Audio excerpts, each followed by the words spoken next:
I noticed that we had aggressive salespeople literally just pounding the hell out of our customers, trying to get them to buy a car. And what were they doing? They were really driving customers away from our service department, because if you knew that you had to be basically assaulted every time you went into a dealership to service your vehicle, it's going to turn you off. It would turn me off in a heartbeat. So what I saw is what we developed. I said there's got to be a soft sell approach that actually works. Today, I'm thrilled to sit down with Brett Sutherlin, dealer principal of Sutherlin Automotive Group, a fast-growing auto group based in the Sun Belt. We dive into Brett's wild journey from $100 million startup exits to stepping back into automotive retail with a unique approach using in-house built dealership technology. A big thank you to our sponsors for making today's episode possible: Drive HRIS, CDK Global, and my very own CDG Recruiting. And now let's get into the show. Brett Sutherlin on the CDG podcast. Brett, welcome. Thank you very much for having me. Thanks for coming on. Finally made it. Finally made it. Yeah, absolutely. So yeah, excited to be here, ready to dive into, everything going on auto at the moment. Where are you calling in from? Park City, Utah. What you getting into over there? Some skiing action? No skiing action. Just had our house in the Palisades burned down. This is kind of the other place we have a home. We are here for the foreseeable future right now. Wow. Yeah, dude, that is crazy. I hope everyone was safe. I mean, of course, the house is devastating, but I hope that the family and then, anyone. Yeah, we were actually here at the time when it happened, just spending a few days skiing, and then next thing you know, that happened pretty quickly. It's crazy how it all just happened so quickly, a ton of buzz about it. And I mean, you don't hear about it anymore in the news, frankly, but you know that people are obviously have to completely readjust their lives like a 180 in many different ways. So it's, I can't imagine. It's probably been crazy, tumultuous month. Never seen anything like it. I mean, I've been back through the city since. They let residents in via police escort, and the whole city's gone. The infrastructure's gone. The power, it's going to be years to get that back on track. Do you foresee yourself moving back to California? You know what? I have a dealership under contract right now in the Southern California area. My son's going to go to college there. So yeah, we absolutely will be buying a house again there. We actually have one under contract, but had a contingency of getting fire insurance, and that has proven to be not possible at the moment. Got a quote for $370,000 a year yesterday. So wow. Just crazy. Yeah. Your dealerships, they are in Alabama and Florida, is that right?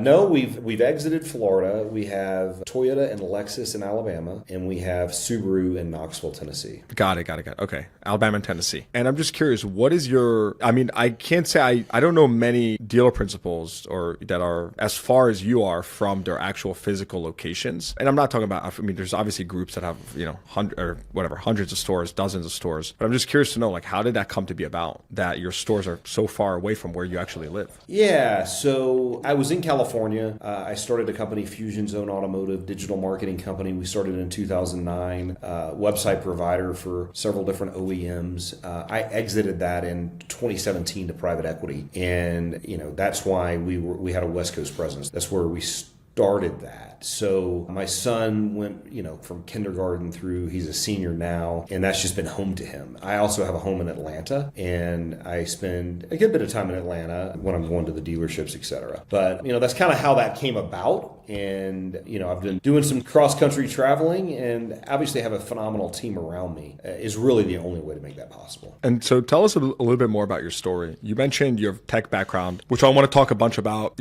how you're running your dealerships. I know you do some unique things, which you didn't mention to me off the record or before we started recording, such as building your own technology and other things. We'll talk about that. But just get us started with a little bit more about your story. Did you come from a family in automotive? How did you get into tech? We'd love to kind of understand that. I did. My family, I grew up in Atlanta. My family owned many dealerships. My father was one of the first to sell to, at the time it was Republic Industries, later became Auto Nations.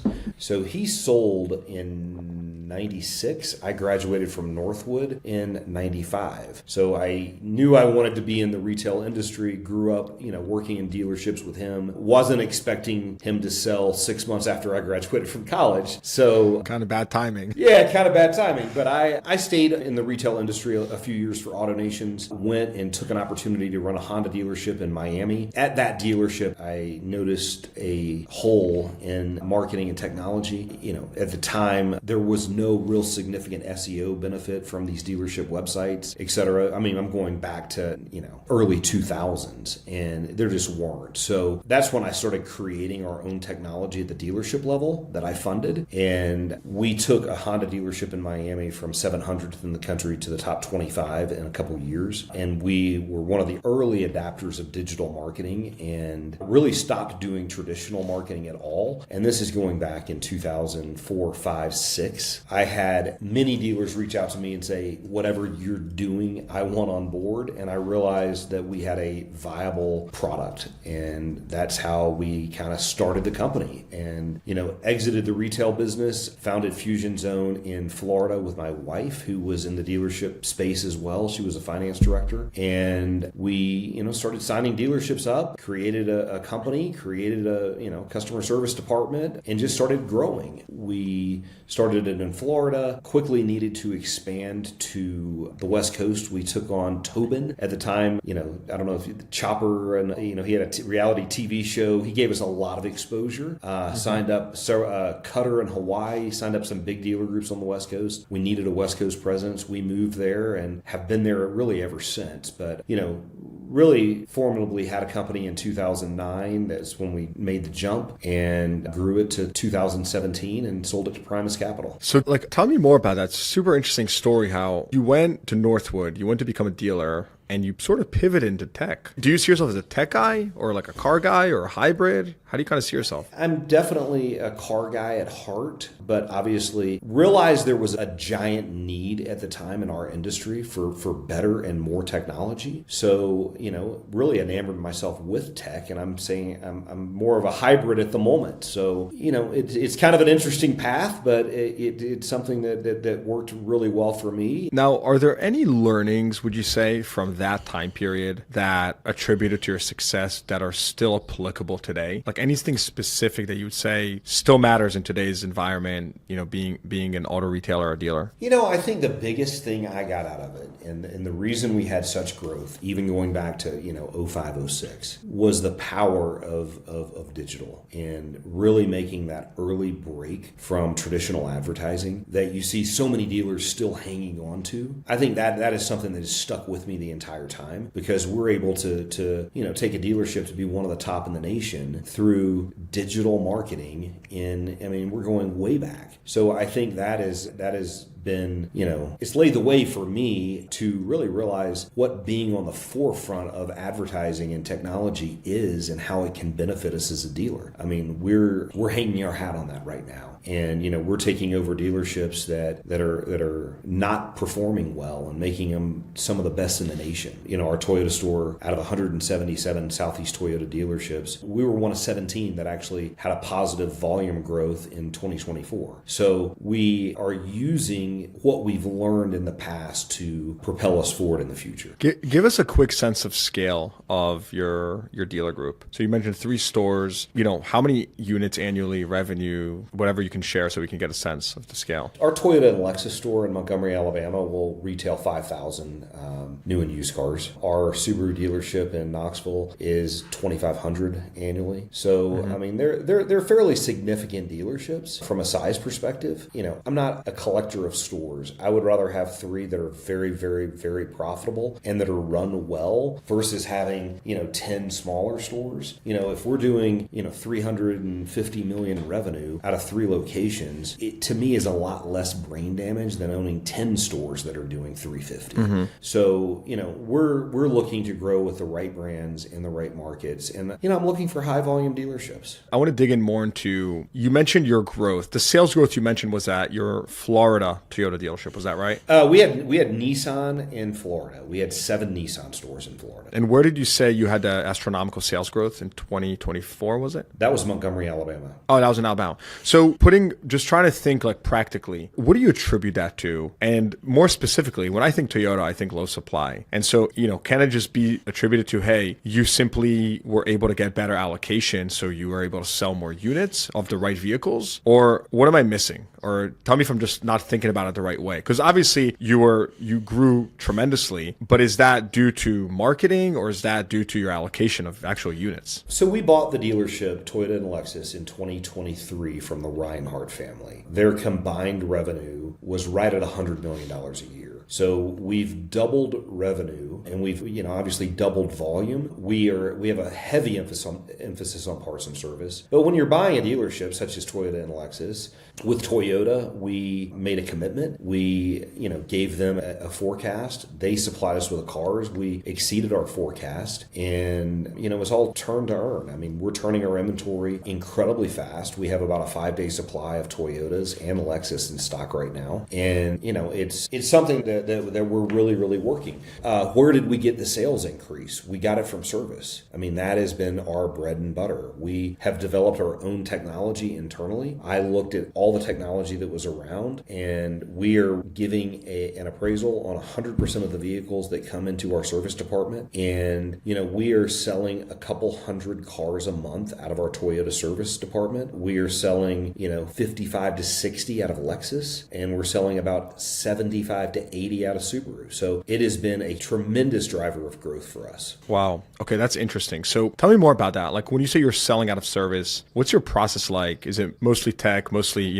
human process, or a combination? How have you done that? 3 years ago, I was in one of our Nissan stores in Fort Myers, Florida, and I was there at 7:00 in the morning. I just wanted to watch and observe service. And what I noticed was, and this was the most profitable Nissan store in the country. It was a big volume store. I noticed that we had aggressive salespeople literally just pounding the hell out of our customers, trying to get them to buy a car. And what were they doing? They were really driving customers away from our service department, because if you knew that you had to be basically assaulted every time you went into a dealership to service your vehicle, it's going to turn you off. It would turn me off in a heartbeat. So what I saw is what we developed. I said, there's got to be a soft sell approach that actually works. So I started vetting software, and I said, I want software where I can dive in on a car by car basis. I can pull Black Book, I can pull MMR, and I can see what that value is. And if I can trade for vehicles out of my service department, if I'm paying top of market at Manheim, and then I've got to ship the car, I got to pay an average of $1,000, $1,200 in a buy fee from the auction, I would rather overpay and buy my customers' cars. And we develop software where we can go in manually and we can say, hey, you know what? We're super low on Camrys right now and Tacomas. I'm going to offer 115% of MMR on those cars. So our managers on a day-to-day basis can dial in what they need and get more aggressive on the pricing. We can easily see which vehicles we've serviced. If we know this was Mr. and Ms. Smith's car and she bought it new here and she serviced it here routinely the last 3 years, I'll pay 125% of Manheim. We're not going to miss a deal out of service. We developed software where it is a soft sale approach now. So if our customers are coming into the dealership to service their vehicle and you're the service advisor, you're now going to give them two options. You may have a 4-year-old Toyota Camry. We need that car. They may need $3,000 to fix the vehicle. We're going to give them an instant cash offer for the vehicle that day. We're going to present them with 2 sets of numbers. You can do this, and this, and your cost is going to be $3,250.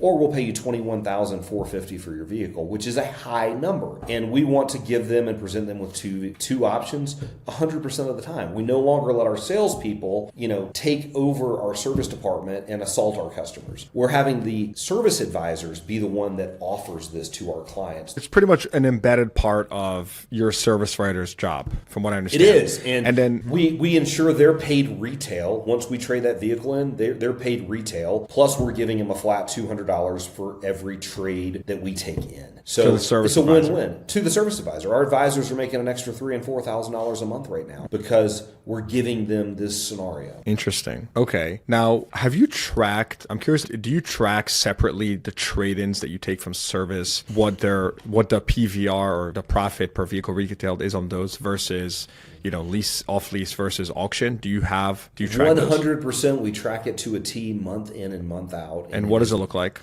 By far, it is triple what auction cars are. and it's double what off-lease cars are. I mean, we're buying a car. As you know, stories are what sell. And if we can trade for a car that was routinely serviced by our dealership, and we know the story, we know the history, that car is worth more money to the next customer. That's interesting. You're right. I like that. All right. So that makes sense. Buying from service is not novel, but I think the way you do it, which I find interesting, is that you deliberately overpay, or I don't know if I should say overpay. I would just say you're a bit more scientific about the specific vehicles that you're willing to overpay market, but you're still able to, command a higher number for that on the retail end because it's your market, what sells. So you're just very kind of deliberate about it, which I think is smart. And I wanted you to talk to me just a little bit more about the tech. Is this tech that, do you regret building this in-house? Because I know there's a lot of tech today for buying vehicles from customers, from service drive and all that. How do you feel about having built tech in-house? And I ask you this question as someone who has built tech in-house, and I've seen the trials and tribulations, but I'm curious to know what's your take on it in general. So I still have a relationship with many programmers that worked for me in the Fusion Zone world. So I'm comfortable with them. They've worked for me for years. We have the ability to keep it up to date. So no, I don't view it as a negative at all. And if we decide, hey, you know what, it needs this feature, and this feature, we make it a reality. And we're not reliant on another company to come in and say, oh, it's going to be about a year before we can implement that. That's why we went down this path versus using others that were off the shelf and ready to go. I did not see any. And you could tell me, have you heard of any where you can actually, on a model basis, dial in the percent that you want to offer your customers, increase and decrease that on the amount of inventory you have in stock? I never have. And that's something I wanted, and the only way to get it was to build it. Mm-hmm. This episode is brought to you by Drive HRIS. Imagine your dealership running smoothly without the constant headache of non-productive HR tasks, OSHA compliance checks, endless paperwork, and mismatched technology solutions.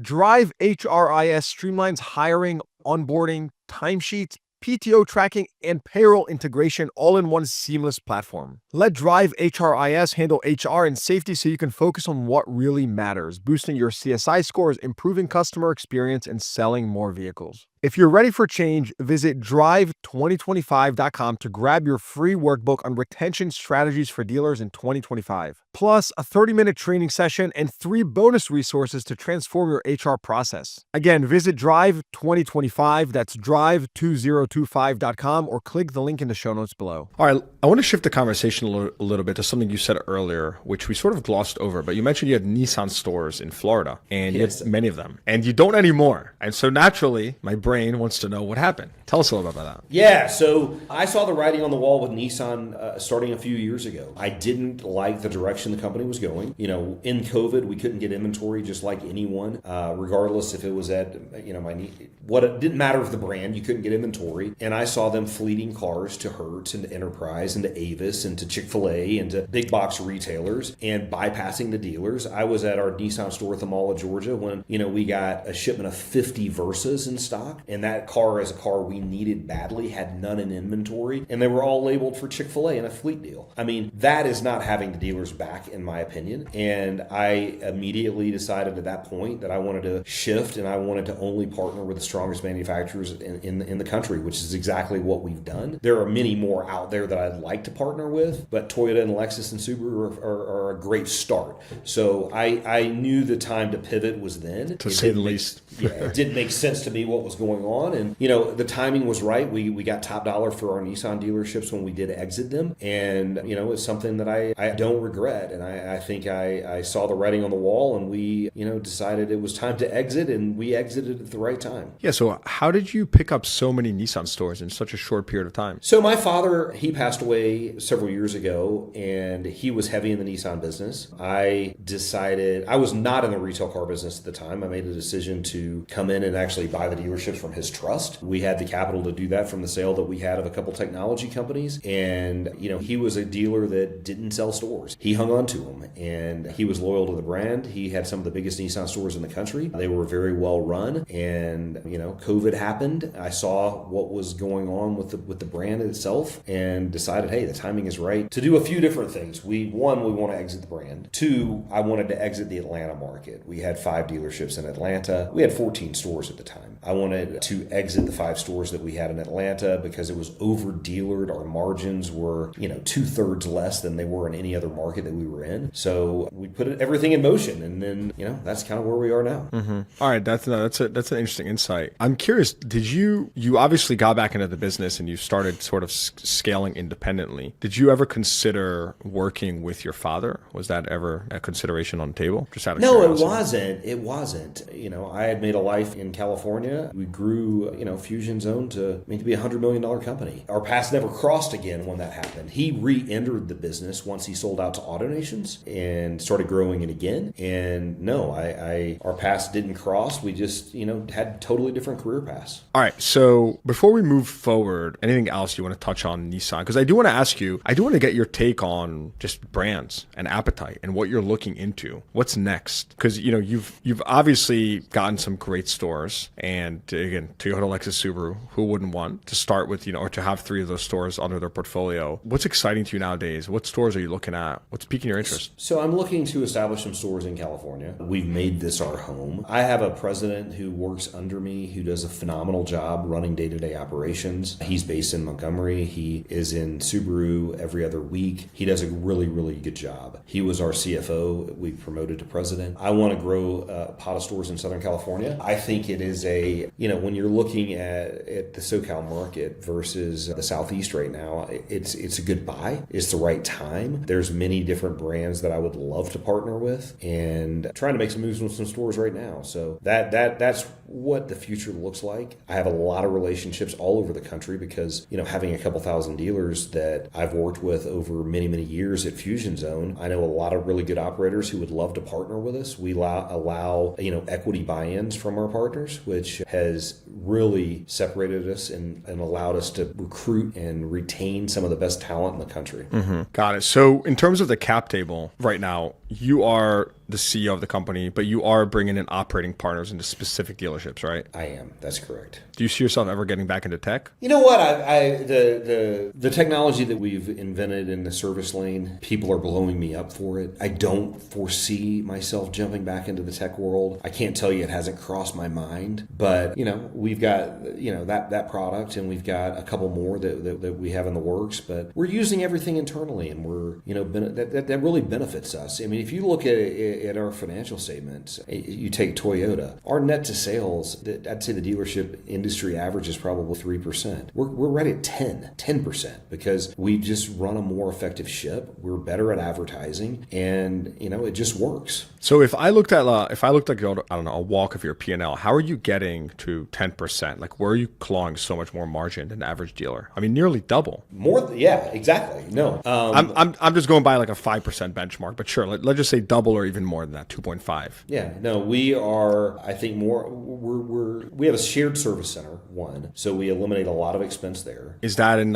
You have like a corporate office in one of your dealerships? We have a corporate office. It's not in a dealership. It's in Montgomery. We run all of accounting. We can share a BDC. Share a sales BDC, a service BDC. There's a lot of cost cutting measures there. But where it really comes to play is advertising. I mean, if you look at what people are spending right now as the average per car sold, we're not anywhere in that realm of other dealers. I was at a Toyota meeting a few months ago, and dealers were spending $600 plus per car sold when we're in the high twos. So that is a dramatic cost-cutting measure there as well. Our advertising, I believe, is all digital and is more effective. Tell us more about like your just general marketing stack. Because you've mentioned advertising several times here, and I'm just curious about the specifics. What are you doing? Or I would say also, what aren't you doing? So SEO is a big one for us. We have really figured that out. I've used most traditional SEO companies and I've had no luck. Google gives you the playbook. If you have a person internally that can implement, it's a game changer. They give you the playbook with Google Business Profile. I mean, you can target up to 20 individual communities in your city. So if Montgomery's our PMA,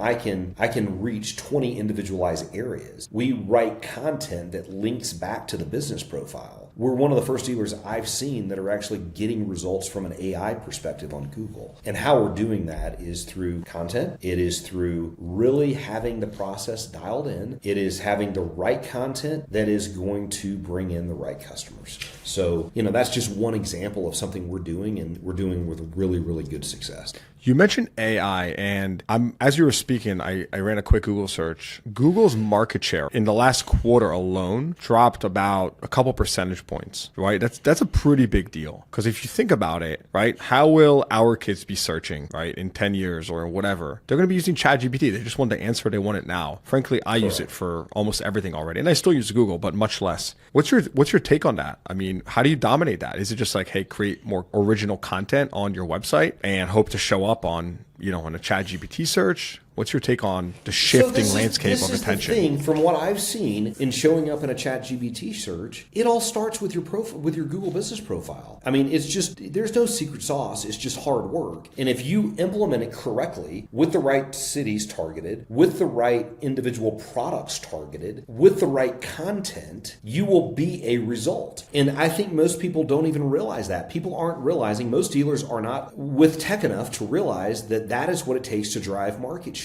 If you look at most dealers, and you probably know this, if you look at most dealers' results from an organic perspective, they're declining. And they're declining because traditional SEO is no longer working. Ours are up dramatically because we have figured out how to appear in ChatGPT searches. Mm-hmm. So if you bought a store, right, yesterday, bought a brand new store, what's like the first 3, 4, 5 steps you're taking? And I'm not talking from a perspective of, leadership and stuff like that. But when it comes to the digital presence, advertising, what are the first, 5 things you're doing? Website, SEO, making a better online shopping experience for the customer. That is the first thing I'm doing. I'm not talking about people or changing people, etc. And then from there, I'm going directly to the service department and implementing exactly what I went over. And you will immediately experience a tremendous sales growth. So, if I did everything from an organic perspective, content perspective, an SEO perspective, and jumped to service and really implemented our system,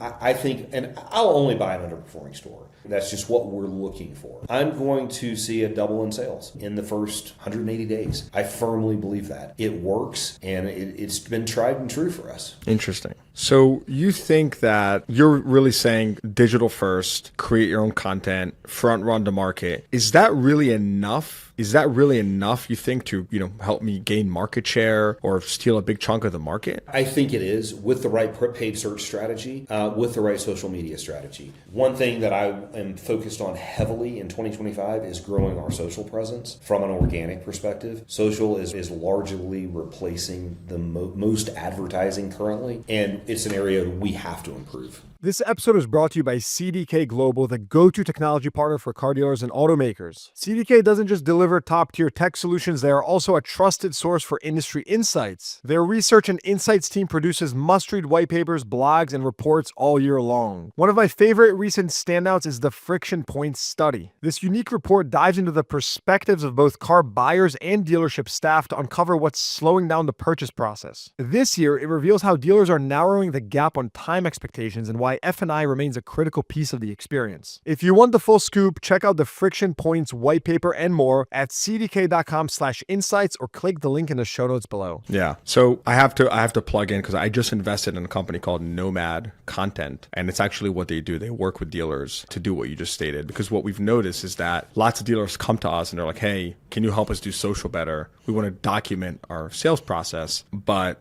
they don't know where to start, or it's obviously a lot of work. So I agree with you on that. But do you do everything else in-house? Everything you just mentioned, like from the SEO down to creating the content you create today for social. I mean, even your website, is that all done in-house? No, the website we use Dealer on. They've been a phenomenal partner to us. They can still build things that are custom, which I like. It's not quite as much plug and play. That's a big. So they're agile. They're very agile. Customer service is next level. I've had a great relationship with Mike Martinez and those guys. We are not building all our content in-house. I have a guy who was the head of technology for internet brands, which owns WebMD and some other big companies who ran their SEO efforts. We're utilizing him. So we are building a lot of technology in-house, but no, we're outsourcing a good bit. Not to traditional outlets either. So, it's worked and worked well. We found the resources that we're very, very happy with partnering with. And, that's actually helped us get the net to sales numbers that we have. One thing I noticed about you is that you seem pretty resourceful, just judging by your activity on social media. I like that you're active. I looked at your posts and stuff like that, and you really engage with your community on social media, asking questions, trying to run surveys. Is that like a common thing for you? I mean, is that how you? Because I'm trying to get to the root here of like, how are you making these decisions? Where are you getting your data from? Right, a combination of anecdotes or experience. A lot of feedback, a lot of experience, a lot of things I'll try. I'm not telling you everything I try, works, but LinkedIn has been a huge tool for us from a recruiting perspective. When we do buy a new dealership, it has been vital to our success, and people raising their hand saying, hey, I know you guys do equity buy-ins. I see the path that so many of your employees have taken. I want to join your team. I mean, I get messages continually from people like that. So yeah, I use it in all the ways you mentioned, plus as a phenomenal recruiting tool. It really is. Honestly, people sleep on it. It's been amazing for us. We've found everyone in our company from, just the audience. And again, I'm not an example because that's exactly what we do, but still, it is a really great tool. Yeah, I mean, I've got a dealership under LOI right now in California. I literally found it through LinkedIn. I mean, someone reached out to me, and it came together. Yeah, I was going to ask you, like, how did you get the Toyota and Lexus store? Those are always tough to get. Were you just, as people like to say, I was the silly guy that paid the most money? Or obviously, what was the method that, how'd you get that? No, and it never was on the market. Our CFO years back was the CPA for the Reinhardts that I bought it from, and they had a relationship, and, they approached him. They didn't have succession planning dialed in, and, it wasn't shopped. So it was a great acquisition for us, and it worked. Subaru we bought off market as well. Same story? Similar, yeah. That one also came about through LinkedIn. So as crazy as it may sound, we bought a Subaru store that was right outside of Knoxville, Tennessee, that was selling on average $40-50 a month, and we're selling $250 a month now. So yeah, so it's been a huge resource for me. You're someone that talks a lot about advertising and marketing. You mentioned cost per acquisition or cost per lead. How do you think about retention though? Right, like, great, we got the customer in the door, they bought from us, they service with us. What's your take on lifetime value? How do you think about that? Oh, phenomenal. I mean, I think over a course, we track it to a T. Over a course of 3 years, once the customer buys that vehicle, that customer is worth $17,000 in gross profit to us. So we ensure from a building and facilities perspective that we offer the best facilities, we offer the best experience, we are client-centric. We are going to do what we have to ensure that customer is coming back to us. And that's what I noticed originally when I was in Florida at one of our Nissan stores, when we had customers deflecting out of service because of how they were being approached by sales. So, it's a win-win. Now we're being seen as, we're giving the customer a great idea of what their vehicle's worth. Even if they don't act, we've planted the seed in their head. So they're viewing it as a value add proposition that we're giving them, because it's a very soft sale approach that we're using. So wait, you said you acquire a new customer. Your lifetime value is $17,000 or gross profit, 3-year gross profit, right? Correct. Got it. 17. That's sales and service. Are you assuming they're buying another car, or is that just strictly one sale and then the rest is service? One sale and service. And then our goal is to get another car for that customer after the 3-year period. Okay. Now, obviously we know that's gross. It's not net. But again, being devil's advocate, isn't there a case to be made that you're actually underspending on advertising? Because if your lifetime value is so tremendous, shouldn't you make sense? Again, I'm assuming all else equal. Clearly you can say, well, I don't have enough inventory or whatever it may be. 100%. I've got a 5-day supply at Toyota and Lexus. That is 100. What about used? What about used cars? Yeah, I mean, our average turn rate on a used car is 20 days right now. So we are, we're turning used cars incredibly fast. I think it was a CarMax stat that I saw that 90% of the cars that they're purchasing are coming from individuals. That's the key. I mean,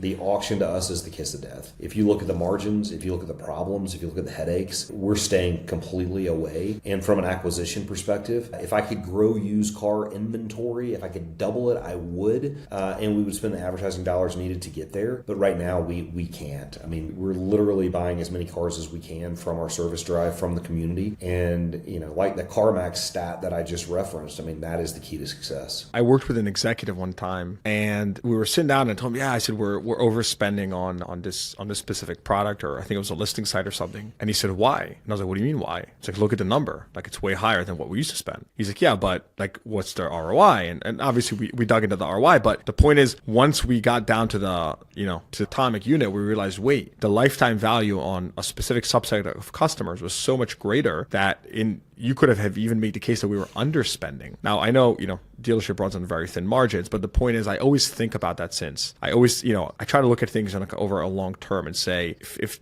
on an average, over a prolonged period of time, like, what is this customer actually worth? And can you invest more and just think further out? Served me pretty well. No, I agree 100%. And how many dealers do you think have no idea what the answer to that question is? I think that number would show. Honestly, I would think most. And it's just a reality. Like, these are things that, the business has evolved. Expectations, the level that people play in is much, much higher. I get, the privilege of talking to operators, week in and week out and hearing this, but you can just tell that, the level has definitely risen significantly. You do a lot of things really well, which is very clear. And I think one of the things that people love about this podcast is that it's very authentic and we keep things very vulnerable. So naturally, I want to ask you on the flip side now, what do you think are some of your company's vulnerabilities? Or asked differently, what are some of your biggest challenges, things that can be improved? I think in our markets, hiring the right people is a huge opportunity for us. That is something that we could definitely improve on. We always can use more good people. As I mentioned, social media is a weakness of ours. We're looking to partner with a company that can help us bring our quality to that next level. But those are two areas that we can improve on. Our guys, our managing partners have done a great job at retention. It's just it's not going to be the highest quality workforce in a lot of ways, a lot of blue collar, a lot of military. We need to show them the path to be able to, attract more good talent and show people that, hey, you know what, this could be a very, very good career option for me. So many people don't understand the car business and don't understand the earning potential. They don't. So it's getting that word out in markets like that I think really we could, that's what's going to get us to, from 5,000 to 6,000 cars is hiring more quality people. This episode is brought to you by CDG Recruiting. The Car Dealership Guy platform has direct access to thousands of skilled professionals in the dealership and automotive industries. And so, building on top of our free industry job board, we've launched CDG Recruiting, a hands-on white glove automotive recruiting service. Whether you're looking to fill roles in dealership management, the C-suite, F&I, fixed ops, auto tech, or SaaS, we take the hassle out of hiring by doing the heavy lifting for you. It's easy. Start by submitting a confidential talent request on our website. Next, we connect you with a dedicated talent expert who will thoroughly understand your unique needs. And finally, we present you with top-notch candidates who are ready to drive your business forward. And here's the best part. We vet and screen every candidate for you so you don't have to. And with our placement guarantee, hiring through CDG Recruiting is 100% worry-free. Collectively, our team has decades of experience and has successfully placed over 1,000 roles in the automotive industry, so you're in good hands. If you're ready to find your next rockstar employee, try CDG Recruiting today by visiting cdgrecruiting.com or clicking the link in the show notes below. Again, that's cdgrecruiting.com. Why do you think you're not attracting enough? Do you think your business is, are you missing on any key point? Is there something about your operation that's not as attractive as maybe a competitor down the street? Oh, I think we're more attractive than our competitors. I think we are the best brands in the city for sure. We have the nicest facilities. I think it's just spreading the word about the car business. There's so many people that have been in that particular town that have been recycled from dealership to dealership. I've been recruiting at Northwood for a number of years, and we've gotten some incredible talent from there. I would think there's got to be more we can do with local colleges. Because listen, if you're going to school at Auburn, for instance, which is 45 minutes from Montgomery, you're not thinking, hey, the car business could be a viable path or a viable option for me. It's getting in front of places like that and making them understand what it's about, what you're about, what your culture is about, and planting that seed. That is a huge opportunity for growth for us. More of a personal question. Do you have family in the business now? Like kids or anyone that's... No one right now. My senior is showing interest in jumping in. He is going to be starting college next fall, or this fall actually. And I think he has an interest of jumping in and has an interest in the car business, so we'll see what happens there. Yeah. Do you want your kids to be involved in the car business? Only if they actually have a passion for it, and they can see themselves here. I mean, if I have a kid that's cut from a completely different cloth that wants to be in the music industry or whatever that may be, I'm not going to deter them from going in it, right? I have had the fun job of wearing a couple different hats from the car business to the tech business to, et cetera. So the second technology company I founded was with contractors, because I had a non-compete in tech and auto. So we exited that one to private equity as well. Whatever they have a passion for is what I'm going to support. Yeah. You had a couple of successful exits, it seems. You mentioned the first one. How much did you exit the first one? Was it like $100 million? That was the valuation of $100 million, yes. Got it. And you just mentioned you had another one. What brought you back into retail? I mean, one would say, sail off into the sunset, go do some investments or whatever. And I don't mean retire in Barbados, but I mean, go do something maybe more a bit light,